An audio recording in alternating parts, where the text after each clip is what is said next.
네, 부자들이 읽는 경제신문 함께 체크를 해보시죠. 오늘은 한국투자증권 알미온스탁 김건진 차장과 함께하겠습니다. 어서 오세요. 네, 안녕하십니까? 네, 실시간 헤드라인부터 체크를 해볼게요. 여러 가지 이슈들 오늘도 좀 전해지고 있는데요. 미국에서 불어온 기술주 훈풍, 간밤 미국 시장에서 빵 종목들이 다상승세를 시연을 해서 오늘 우리 시장도 좋겠거니 했지만 거의 시가가 고가로 형성이 되고 있습니다. 좀 눌려가고 있는 그런 시장 상황이고요. 이 밖에도 미국 2분기 경제 성장률에 대한 이야기 잠깐 나눠볼까요? 연율 4.2% 확정. 부럽기만 하네요. 네, 좀 많이 부러운 것 같습니다. 실제적으로 미국 같은 경우 계속해서 2%대 계속해서 성장하는 국가였습니다. 근데 내년 같은 경우는 3%대가 넘어가면서 우리나라와 좀 역전이 되는 이런 현상이 나타난다는 거 얘기를 해드리겠습니다. 가장 어떻게 보면 우리 전 세계에서 가장 큰 선진국이라고 할 수 있는 미국 같은 경우는 3%대 성장을 하는데 우리나라는 2%대의 성장, 좀 뭔가 좀 이상하다. 어떻게 보면 우리나라는 신흥국이기 때문에 당연스럽게 더 많이 올라가야 되는데 좀 지금 현재 우리 경기 상황이나 이런 모습이 좋지 않다라는 거. 실제적으로 이러한 이슈가 나오면서 뭐가 결정적으로 나오고 있습니까? 실제 금리가 지금 현재 역전이 되어 있고 지금 이번에 FOMC 쪽에서도 3분기 또 금리를 인상하면서 0.75% 이상이 지금 현재 금리 차가 낮다라는 거 여러분 좀 기억을 하셔야 될 것 같고요. 이러한 이슈가 나오면서 우리나라 지금 하늘에서도 여러 가지 이슈가 나옵니다. 한쪽에서는 금리를 올려야 된다. 아니다. 우리나라 경기가 아직 좋지 않기 때문에 금리 올리면 안 된다. 지금 현재 싸움이 좀 많이 일어나고 있는 것 같다. 그렇지만 지금 현재 전 세계의 흐름은 금리 인상기가 분명히 맞는 것 같다라는 얘기를 드리겠습니다.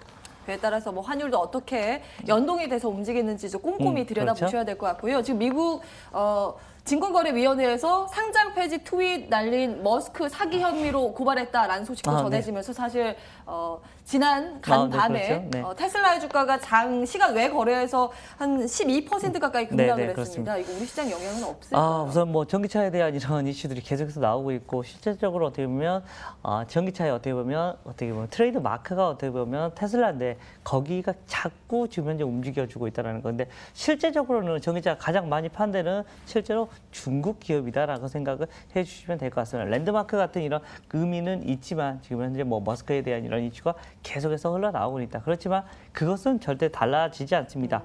2022년은 우리나라의 상용화가 될 거다라는 거. 어떤 차가 바로 전기차가라는 얘기. 그래서 거기 관련된 주식들은 조금씩 움직이면 여러분들 좀 밑으로 하락을 하거나 하면 관심 종목에 넣어놓으셨다가 이 정도 오면 난 사야지라는 것을 여러분들이 꼭 관심 종목에 넣어놓으실 이런 품목들이다라는 얘기를 드리겠습니다. 오늘도 2차전지 관련주 상승 쪽으로 가닥을 잡네요. 전기차 시장 성장 쪽에 주목을 해야 된다라는 코멘트까지 들어봤습니다.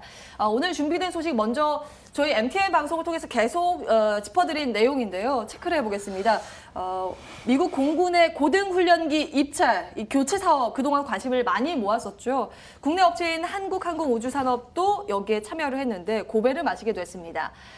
로키드 마틴과 카이 컨소시엄, 미국의 보잉과 스웨덴 사브 컨소시엄의 경쟁이 진행됐었는데 미 공군의 홈페이지를 통해서 공군의 신형 훈련기 사업 대상자로 보잉사를 선정을 했으며 최대 92억 달러 상당의 계약을 승인했다고 밝혔습니다. 지난번에 노후 헬리콥터 대체 사업에서 보잉 레오나르도 합작사가 선정이 된 바 있죠. 이번 입찰에서도 보잉이 선정이 되면서 4번 연속 미군의 대형 프로젝트를 따내는 기염을 토했습니다. 국내는 달가운 소식은 아니죠. 지금 한국항공우주는 말할 것도 없고 방산주가 우수수, 특히 한화 에어로스페이스도 크게 밀리고 있어요. 네, 그렇습니다. 실제적으로 가장 크게 지금 현재 좀 피해를 받고 있는 건 지금 현재 화면에서 나가고 있는 한국항공우주의 어떻게 보면 급락이다라고 생각을 해주셔야 된다는 거. 실제 한국항공우주는 이 이슈 때문에 주가를 계속해서 끌어올려주고 있었습니다. 상당히 바닥권에서부터 30% 이상의 상승을 이미 한 상태였는데 갑자기 뜻하지 않은 악재가 지금 터져버렸다. 당연스럽게 사람들이 뭐라고 그랬냐면 당연히 한국항공우주와 로키드 마틴이 되는 것 같다라는 분위기였습니다. 그런데 미국 쪽에서는 가장 싸게 그냥 싸게 우리 이거 만들어줄게 라고 하는 쪽으로 어떻게 보면 좀 밀어주는 모습이 나타나지 않았나라는 얘기를 해드리겠습니다. 이번에 어떻게 보면 트럼프 정부에서는 어찌됐든 어떻게 보면 싸게 그냥 해주는 거 좋잖아라는 이게 흐름이 훨씬 더 좀 설득력을 좀 가지고 있는 것 같다라는 거 얘기를 해드리겠습니다. 이런 이슈들 때문에 그동안 사실은 한국항공우주가 주가가 올라오면서 방산주도 같이 움직여줬었습니다. 위로 많이 올라와주는 모습이 나왔다. 그런데 이번에 이런 계기로 해서 방산주들이 다 급락이 나오고 있다는 거 조금 아쉽다. 하루 이틀만 좀 늦게 했었으면 오히려 주가는 더 많이 위로 올라갈 수 있었을 건데 어제 새벽에 이 뉴스가 나와버리면서 방산주들의 또 모멘텀이 좀 밑으로 쳐졌습니다. 그렇지만 이건 있습니다. 우리가 지금 현재 북한과의 지금 관계가 조금씩 좋아지고 있어서 당연히 군비 확산이 조금 낮아질 거라고 생각을 했는데 오히려 작년 대비 아니 올해 대비해서 내년에 우리 군비를 확장시키는 게 13.7% 정도는 상승을 했다는 거 여러분들이 좀 아시고 계시면 좋을 것 같고요. 근데 당분간은 한국항공우주 같은 경우는 좀 모멘텀이 없으니까 조금 서서히 다시 한번 관심권에 들어가시는 게 좀 더 맞지 않나라는 얘기를 드리겠습니다. 방산주 다 보수적인 관점이시죠? 대부분의 좀 보수적으로 가시는 게 맞지 않나라는 얘기를 드리겠습니다. 워낙 오늘 동반에서 좀 눌림세, 하방 압력을 받고 있어서 전반적인 상황들, 리스크 관리를 좀 철저히 할 필요가 있어 보인다라는 내용들 참고해 보시기 바라겠습니다. 다음 이슈도 참 씁쓸합니다. 국내 코스닥 11개 기업의 주식이 휴지 조각에 될 위기에 처했습니다. 관계된 이 8만 명이 넘는 소액주주들이 일명 시체말로 멘붕에 빠졌다는 소식이 전해지는데요. 내용들 좀 자세히 들여다보겠습니다. 코스닥 시장에서 상장 폐지가 될 종목 명단이 공개가 됐습니다. 내용들 살펴보시면요. 파티게임즈, FTN이, 모다, 감만우, 넥스지, 트레이스, CNS 자산관리, 위너지스, 우성IB, 레이젠, GD 등 11곳입니다. 이는 역대 최대 규모인데요. 전체 시가총액만 1조 2,500억 원에 이릅니다. 회계법인 재감사에서도 적정 의견을 받지 못해서 일시에 퇴출될 예정입니다. 특별한 사정이 없는 한 28일부터 상장 폐지를 위한 정리 매매가 시작됩니다. 매번 이런 소식이 들리면 참 안타까운데요. 투자자들 입장에서는 조심해야 될 수밖에 없는 내용입니다. 어떤 부분 좀 유의해서 봐야 될까요? 네, 그렇습니다. 조금 많이 이런 얘기가 나올 때마다 좀 속상하다라는 얘기를 먼저 해드리겠습니다. 실제로 오늘부터 정리 매매가 시작이 됐는데요. 대부분이 뭐 90% 넘게 급락이 돼서 시작을 했다라는 거. 그런데 면밀히 봐보면 사실은 자산도 어느 정도 있고 영업이익이 나는 회사들도 의외로 한두 군데씩은 있다라는 거. FTNE 같은 경우는 영업이익이 나는 곳이었습니다. 그런데도 주가가 지금 현재 뭐 정리매매에 들어가 버렸다는 거. 좀 이거는 안타깝다라는 거 얘기를 해드리겠습니다. 실제적으로 재무제표를 여러분들이 뭐 단기적으로 투자할 때도 영상 보셔야 된다라는 거 얘기를 해드리겠고요. 가장 큰 것은 매출이 늘어나는지. 매출이 늘어나는 것이 무슨 말입니까? 결국은 이 회사가 성장을 계속해서 하는 것이다라는 얘기를 해드리겠고 또 영업이익이 돈을 매출만 막 늘어나는데 그 저가 자기 원가 이하로 팔면 계속해서 영업이익 마이너스가 날 거니까 이런 회사는 별로 의미가 없는 회사다는 거 다시 한번 얘기해 드리겠고요. 물론 테슬라법이나 이런 여러 가지 좀 적자가 나는 회사가 상장이 되는 경우가 물론 있습니다. 이런 경우는 어떻게 보면 4년 연속 적자가 나더라도 퇴출이 되지 않습니다. 그렇지만 이런 요건이 아닌 회사들은 대부분 다 이런 요건에 맞춰줘야 된다는 거 여러분들께 안내를 다시 한번 드릴 수가 있을 것 같고요. 꼭 여러분들이 투자를 하실 때는 재무 안정성이 꼭 필요하다라는 얘기를 드리겠습니다. 재무 파악 정말 10번을 그렇죠. 강조해도 네. 부족함이 없는 내용인 것 같습니다. 꼭 참고를 해보시기 바라겠고요.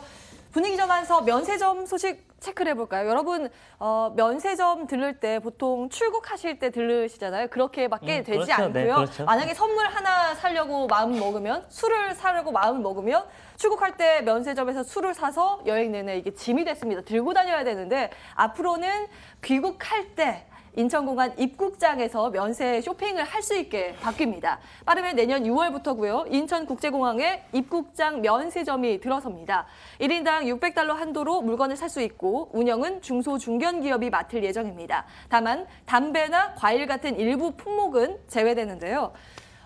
이 내용 보면요. 사실 중소중견기업이 이 입국장 면세점을 맡는다고 하니까 그럼 기존의 면세점한테는 불리하게 되는 건가요? 어떻게 일단은 뭐 우리가 딱 느끼기엔 예. 불리한 게 아니냐라는 얘기가 많이 나오는데 그런 게 아닌 것 같다라는 거. 어찌됐든 면세점이 좀 더 확장이 된다라는 건 좀 더 긍정적으로 뭐 보셔도 된다라는 거. 실제 주가의 흐름을 보셔도 지금 현재 호텔 신라나 이런 흐름이 좋습니다. 물론 어제 같은 경우 이 발표가 났을 때는 하나 갤러리아 타임월드가 주가가 좀 급등이 나오긴 했었다라는 거. 물론 여기에 대한 수혜가 먼저 되겠지만 실제적으로 면세점 관련 주들이 다들 어떻게 보면 그 불확실성이 점점 없어진다는 거 이것만으로도 어떻게 보면 면세점한테는 조금 더 호재가 될 수 있지 않나라는 얘기를 드리겠습니다.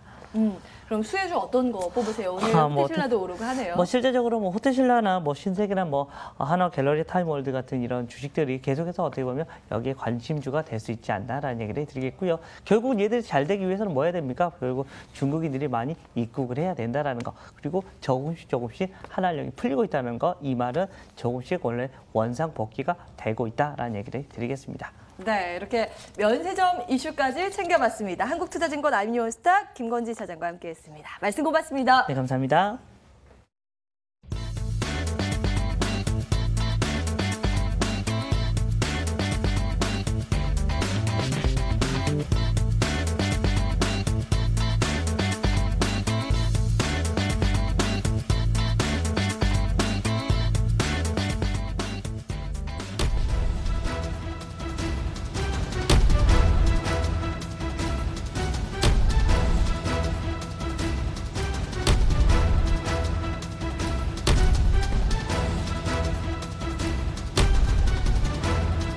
장기전으로 치닫는 미중 무역 갈등, 또다시 고개를 드는 신흥국 위기론, 평화의 길에 오른 한반도 경제 협력의 새 시대가 열린다.